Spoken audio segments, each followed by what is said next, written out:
Nossa, acho que foi o terceiro carro que chegou aqui.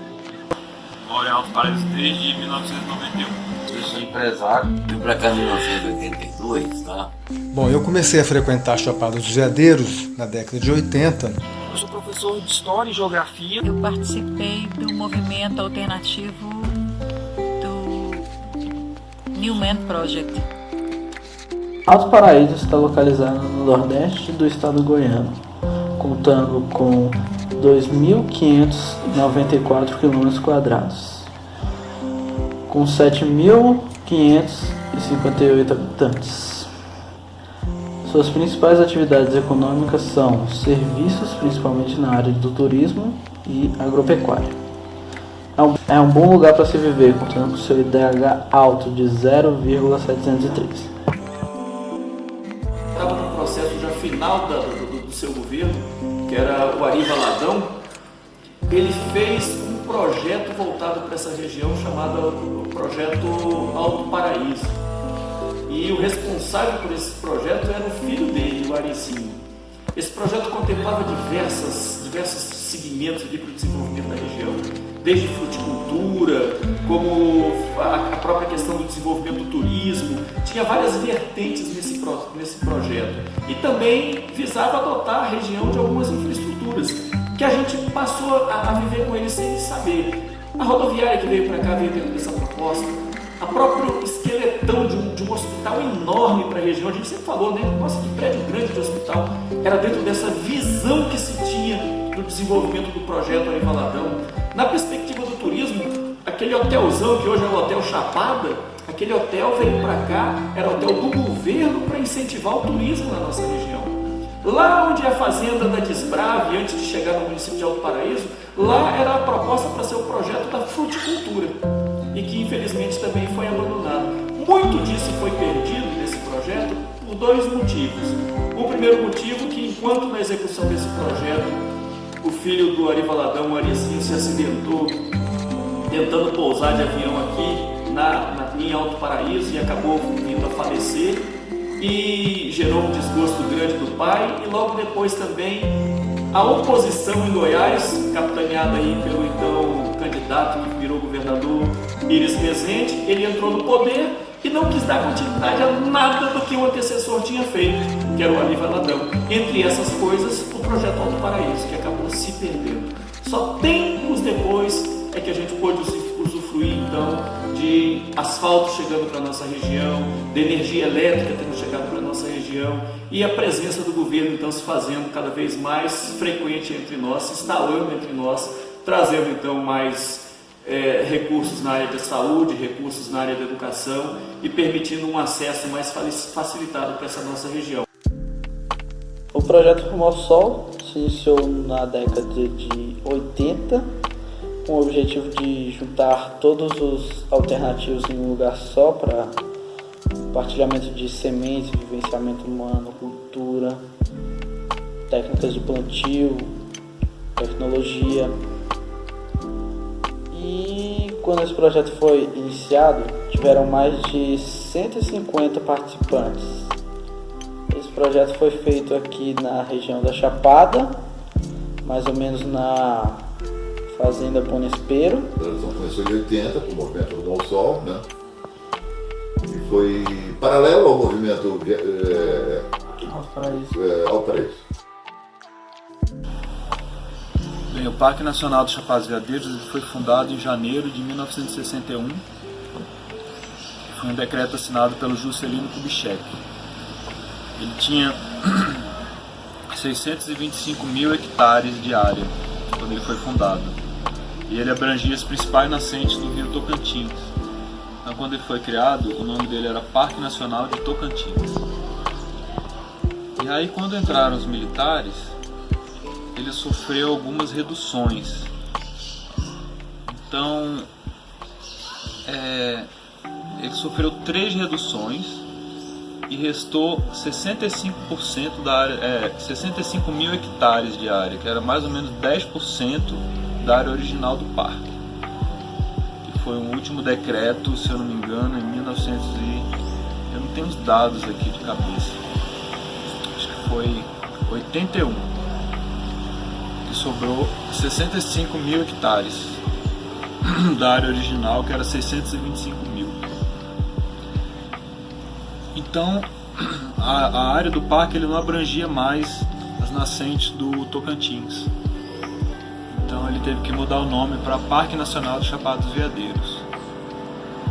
E aí, por volta de 93, 94, a Unesco indicou esse parque para receber o título de Patrimônio Natural, Patrimônio Natural da Humanidade.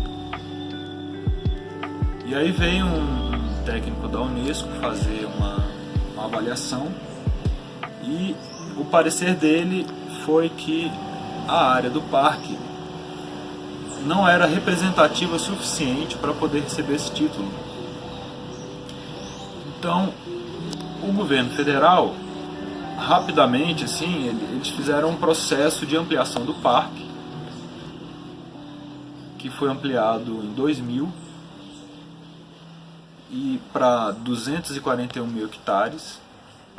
Só que eles cometeram alguns erros no processo.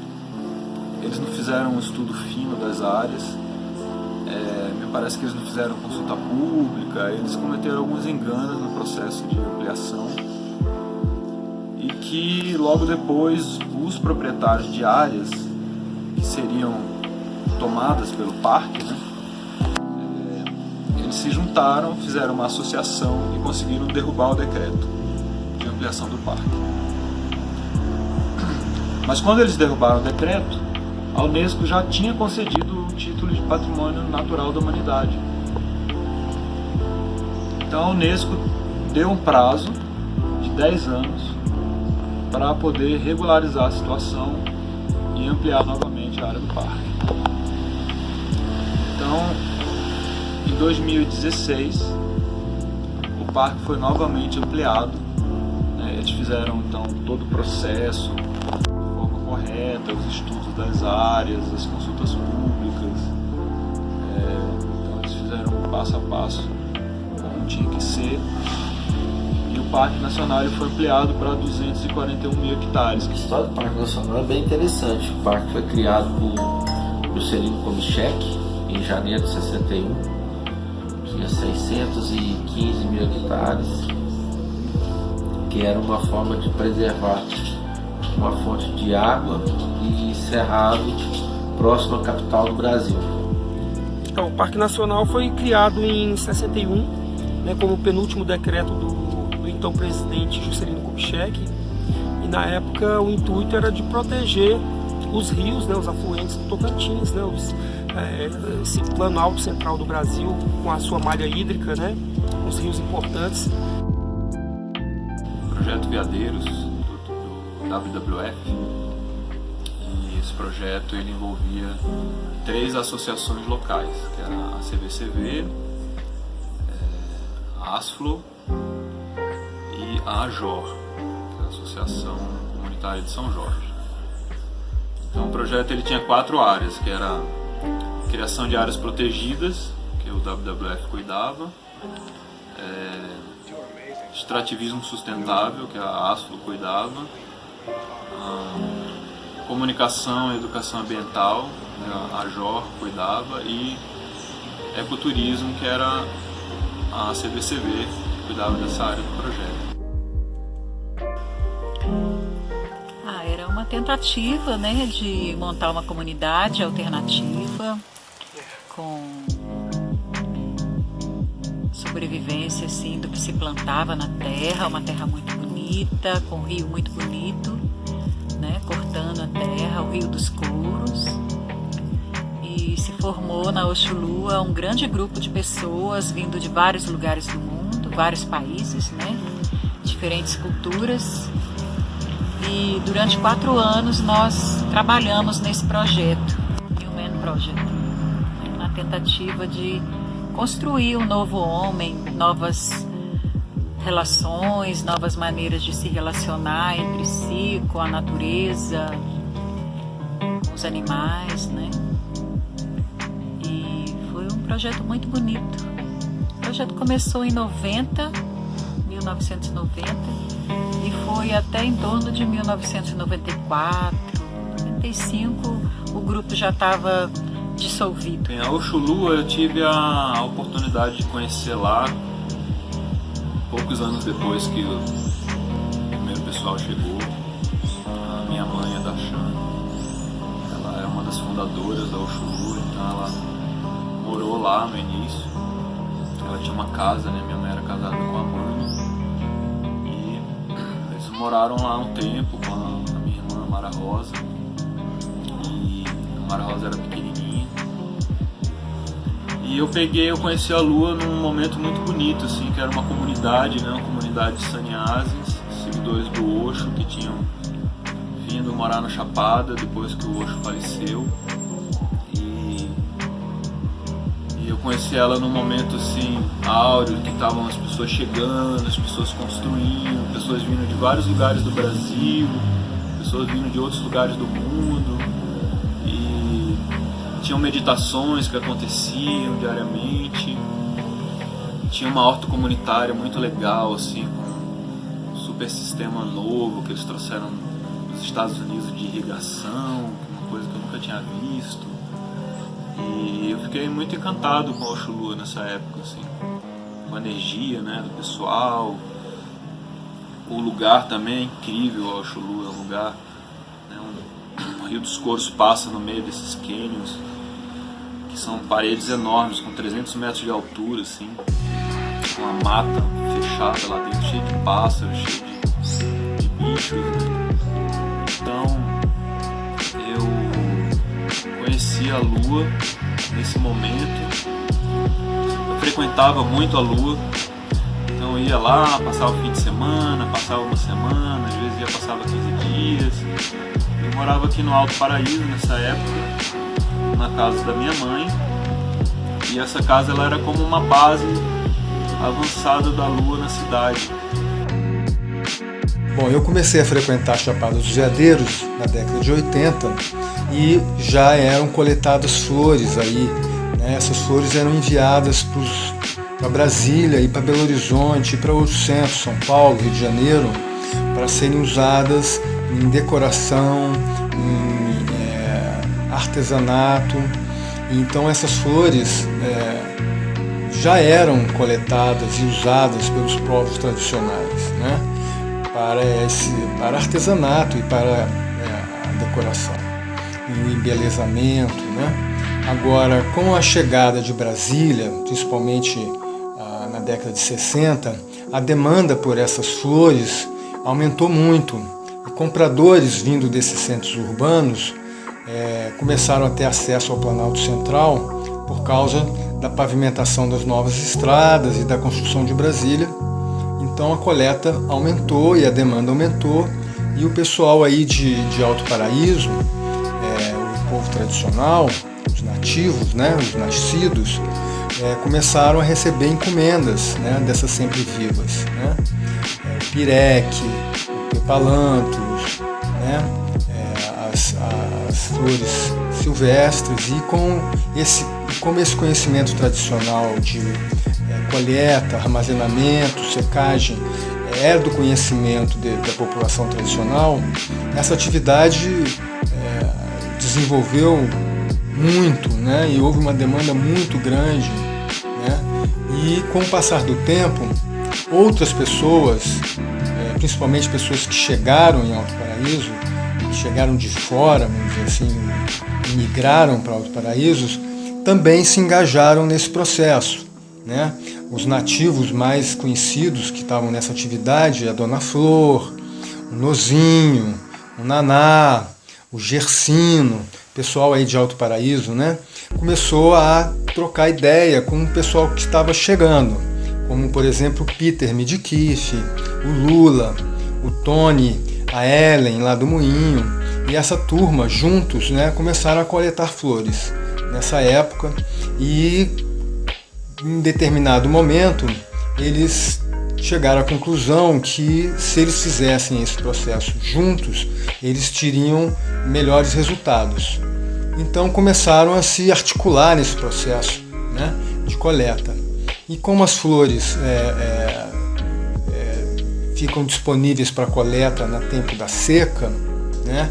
Isso era uma atividade muito interessante, porque é uma atividade econômica na época em que tem baixa, vamos dizer, atividade nas outras áreas, na agricultura, por exemplo, na pecuária, que eram as atividades tradicionais aí na região da Chapada dos Veadeiros nesses anos de 80 e 90. Então essa união evoluiu, e um belo dia essa turma teve a oportunidade de apresentar um projeto para fundar uma associação, para constituir uma associação e começar um processo de melhoria dessa atividade, né? Então, esse projeto foi encaminhado para o Fundo Mundial para a Natureza, conhecido como WWF, e o Fundo Mundial resolveu apoiar, e foi criada a Associação dos Pequenos Extrativistas de Flores da Chapada dos Veadeiros, conhecida como ASFLO. E esses recursos foram encaminhados para a ASFLO, para ela preparar cursos de artesanato, para agregar valor nessas flores, né? Eu não vim muito por causa disso, eu vim mais pela visita do meu irmão. Fiquei sabendo aqui que ia ter a questão do bug do milênio, logo quando eu cheguei, que foi dia 20 de dezembro. Não foi o chamariz que me fez ir para cá. Na verdade, não acreditava muito, né?